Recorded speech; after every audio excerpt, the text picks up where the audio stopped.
Hi guys, so we are now on the North-South Highway heading to Penang. Fen is behind the wheel driving the new Mazda 3 1.5. Okay, so yeah, a lot of people say, hey, you know, Mazda 3 is so expensive, but 1.5 only can jalan or not? This question we'll answer later in the video. Right now, we've got a more pressing question. Beng is at the back.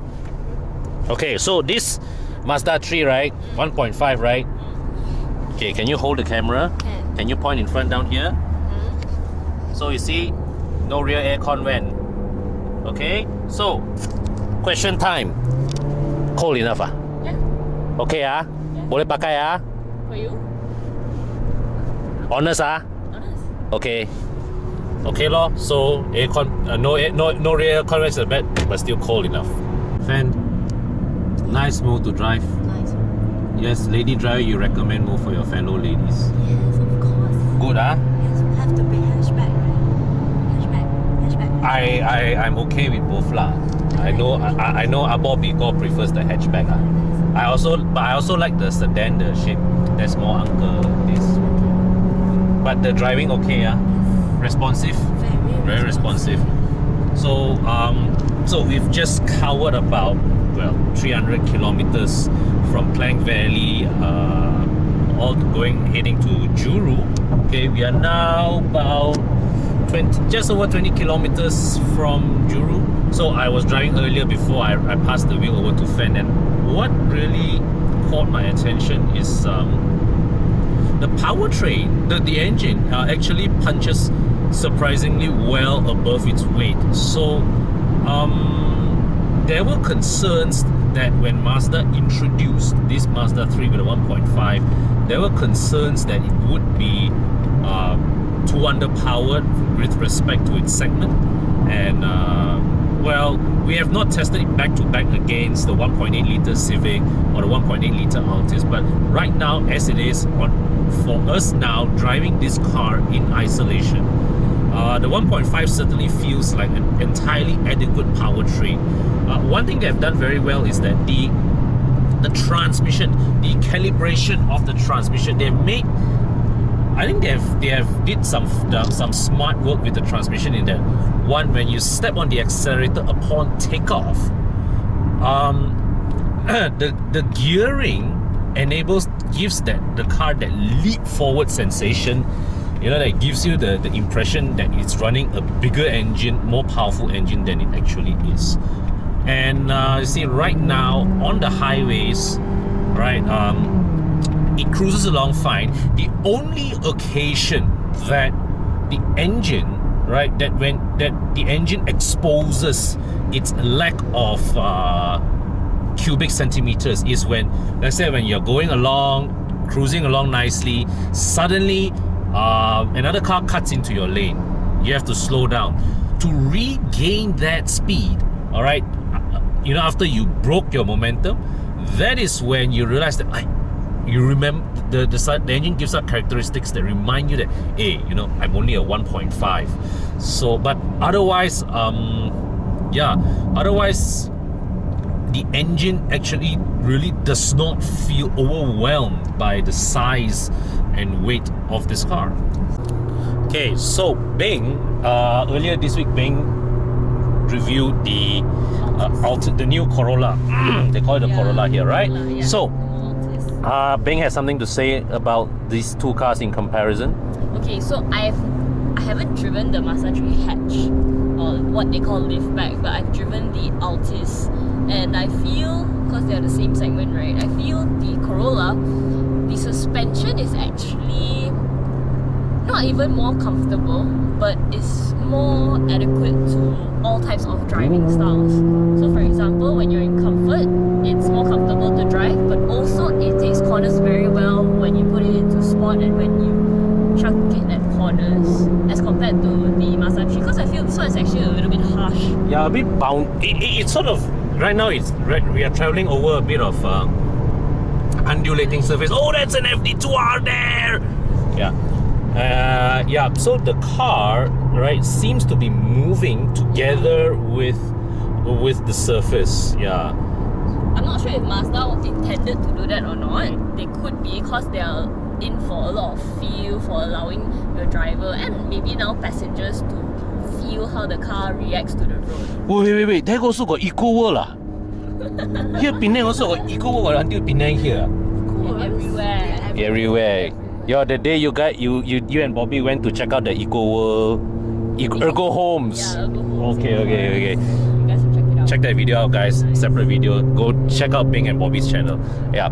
So, wait. Okay, so coming back here, yeah. The ride is a bit firm, right? I noticed just now when I was traveling over some undulating surfaces. Yeah. So, yeah.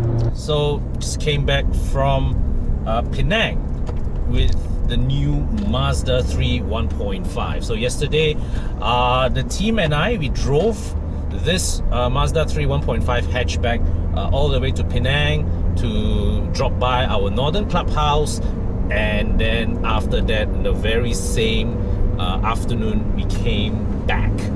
Okay, so right now I just used this car to drop my mother off at the airport, and I'm heading home from KLIA in Sepang as I record this.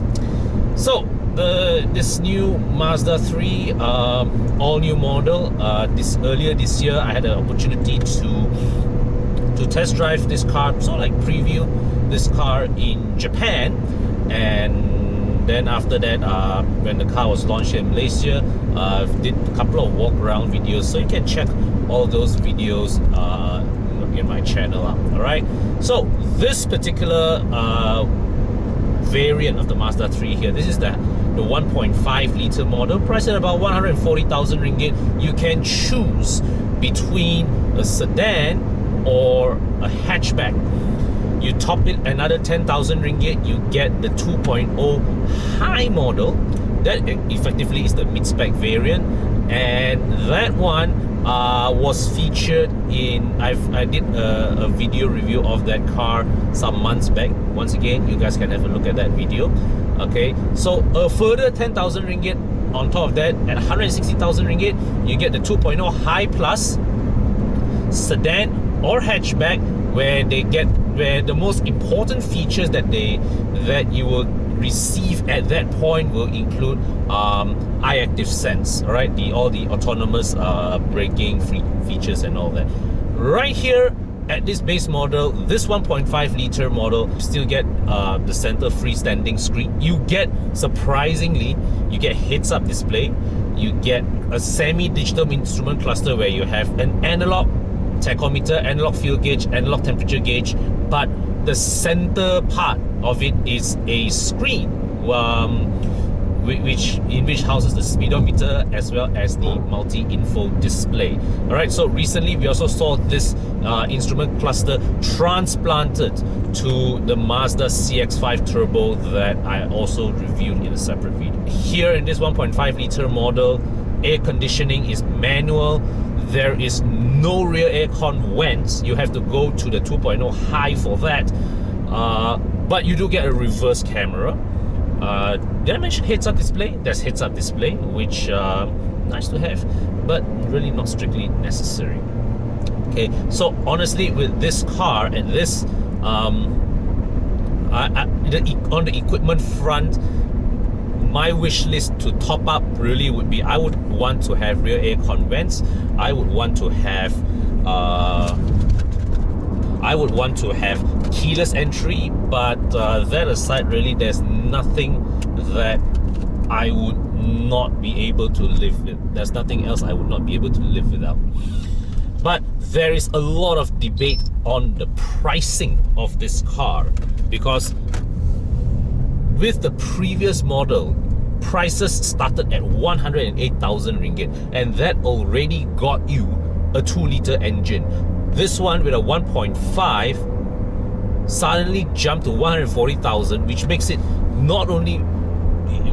like more expensive than the range topping variant of the predecessor. So right off the bat, right, if you're talking about sheer value for money proposition in the C segment, it's only the Honda Civic, nothing else. I mean, for less money, a Honda Civic gives you more features, more powerful engines, and bigger interior space without looking any less presentable. So how does Mazda justify charging so much money for the Mazda 3? Well, simply put, the argument is this. Firstly, this car is now fully imported from Japan, no longer locally assembled.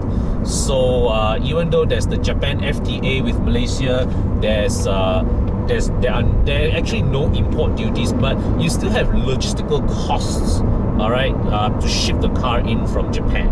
That adds to the pricing of the car. Then there's also the fact that there is no getting away from it. Mazda really built this car with seemingly scant regard for cost cutting. Okay, I mean, the materials that you see in this car, the fit and finish really feels like a standard, feels like it is built to a standard higher than the segment average. So if you jump from a Honda Civic to this cabin immediately feels plusher and more luxury and more, more expensively put together. All right, the feeling, the ambience is just a notch higher. Okay, so, and the thing is that of course I had a chance to listen to some of the engineering presentations during my trip to Japan, and I can say that based on my understanding, Mazda paid a lot of fine attention to the finer details of this car. They really put in a substantial amount of effort to fine-tune every minuscule detail to make this car appreciably better than the one before. I mean, they improved, most importantly, most notably, they made a lot of emphasis on the improvement of the noise levels in here. Now, I don't know how well my microphone is picking up the ambient sound here, but I will tell you right now that there is a marked reduction in road noise. There is a marked reduction in wind noise, but you do get a bit more engine noise because there's no getting away from it. The 1.5 liter engine up front is indeed having to work that little bit harder than the 2.0 to keep pace. Now, of course, this then brings us to the question: is this 1.5 an adequate powertrain for this segment when everybody else is offering at least 1.8 or 2 liters? Well, such is the technology that Mazda implemented into this engine, the direct injection, a high compression nature of this engine. It is actually closer to most 1.6 liters mid-liter units out there in terms of output and behavior. That really the deficit is a lot less than you would expect. In fact, I'm finding it surprisingly easy to bring this Mazda 3 1.5 up to highway speeds without any fuss. Right now, let's just say that right now I'm traveling at a speed that I am not willing to disclose on YouTube. All right, and the engine is hardly feeling strained by the requirements.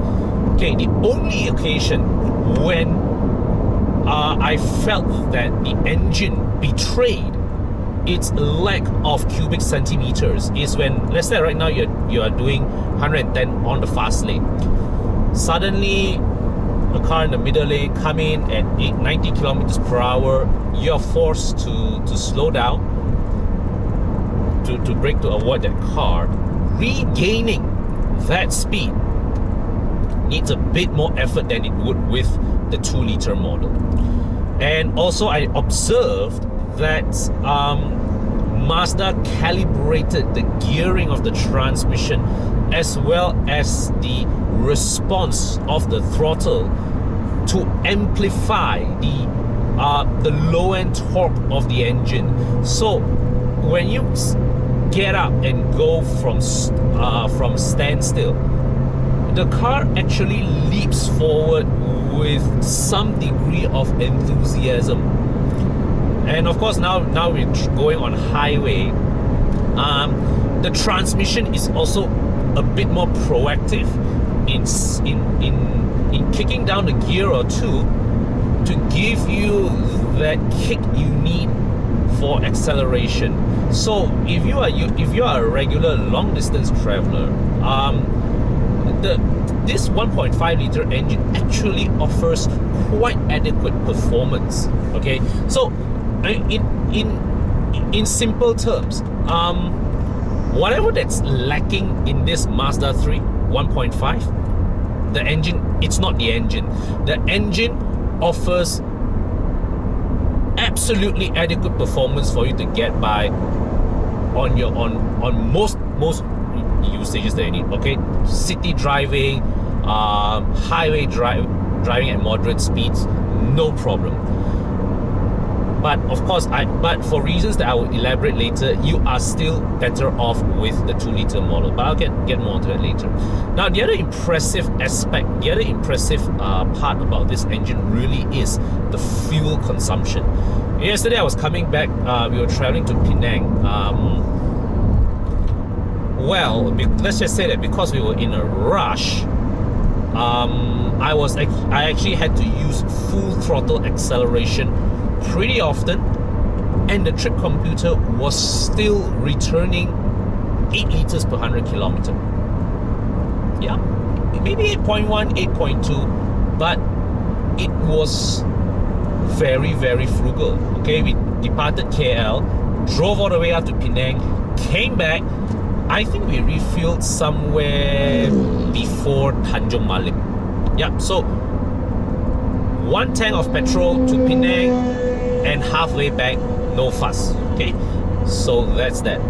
Then the next thing about the Mazda 3 everybody will be asking is the controversial move that Mazda decided to switch this car from multi-link rear suspension to a torsion beam. Now, I think I've said on record many a times that however well you tune it, the torsion beam is still it's still a less than optimal suspension setup. It is at the root of it still a cost saving and a space saving configuration. Make no mistake about that. But there is also the argument, and this is fully valid, that at the end of the day, what's more important is the way you tune the suspension rather than what is the actual configuration that you use. So Mazda definitely, they have done their homework with this rear torsion beam of theirs. Their argument for switching from multi-link to torsion beam is that even though the multi-link is inherently a superior suspension setup for race usage, the torsion beam, they found that at this size of vehicle, actually turns out that it gives them more benefits, not just costing or space utilization, but in terms of the tuning. Okay, it gives them the ability to tune this car to better suit road use. So they were able to more effectively isolate suspension noises, and also the fact that because our suspension parts are prone to wear and tear, the deterioration in suspension performance due to wear and tear is less severe with a torsion beam than it is with a multi-link. Okay, now then there's also, but coming back to this argument between multi-link and torsion beam, we also have to understand that when your car has multi-link versus your car having torsion beam, the basis, the inherent characteristics of the car's dynamic behavior become different. Because when you take a corner, when you have multi-link rear suspension or independent rear suspension lah, in the case rear double wishbones with the Toyota Corolla, when you have independent rear suspension, when you take a corner, your car, the rear end of your car actually sits as you power out, as you put your power down. So a car with independent rear suspension inevitably feels more stable around corners because the rear sits and follows where the front goes. A torsion beam car, on the other hand, because of the higher unsprung weight of the rear axle, is subject to more pronounced lateral motion. So, for example, when you hit a mid-corner bump in a car with a torsion beam, there is a greater likelihood that your rear end will be thrown off balance because when the rear wheels are disturbed, the whole axle moves and it shifts the car. But skilled suspension tunes, okay, say for example like the Mazda3 here, the Renault Megane RS, they are able to make use of this characteristic of the torsion beam to give the car a more pivoting effect around the front end. So what happens is that they make use of the rear axle's tendency to step a bit, so that when you make a fast turn, make a rapid turn, the rear end steps out a bit ever so slightly to help point your nose into the corner better. So it gives you the sensation that your car has a sharper turn in because because the way your rear end steps out in a controlled fashion, it points your nose faster into the corner. So there, let me assure you one thing. Mazda, they have done their homework to give this new Mazda 3 pretty good handling characteristics, making use of the inherent behavior of a torsion beam. Now, but one thing you do have to watch out is that the ride quality is actually pretty firm. So when you go over on poor road surface, like you go over Oakland Road, alright, pothole, manhole cover, those kind of things, the suspension copes fine. But it is when on certain stretches of the highway, when you have long wave undulations, that is when you feel that the car's body, the suspension isn't quite as willing to travel.